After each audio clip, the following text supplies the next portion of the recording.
நியாயமா நிர்மலா? உனக்கு நியாயமா இது? பொறுமையா பேசுமா? என்னத்த போய் பொறுமையா பேசுறது? கையில காசு இல்ல, தொழில இப்படி பண்றது. தங்கச்சங்கிலி கொண்டு போய் பேங்க்ல வச்சா சரி, கொண்டு போய் வட்டி கட்டிட்டு வரலான்னு போனா அசல கொண்டு வந்து கூட நகையை திருப்பி வைன்னு சொல்றான். நான் தலைவுக்கு இருந்தா நான் இருக்கு, உங்க அப்பா கூட கொண்டு வந்து காசு கொடுக்க போறாங்க.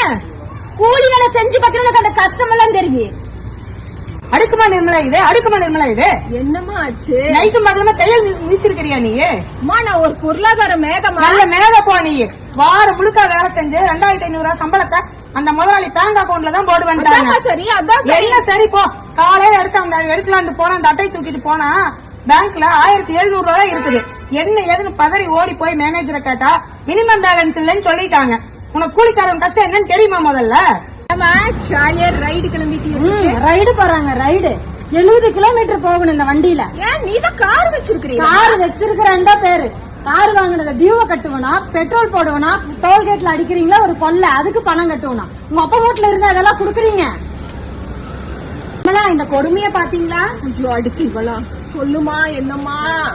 5 தடவை ஏடிஎம்ல பணம் எடுக்க போய் 6வது தடவை எடுக்கும் போது கட்டணம் கட்டணும்னு நான் நினைச்சேன். அப்படித்தான்.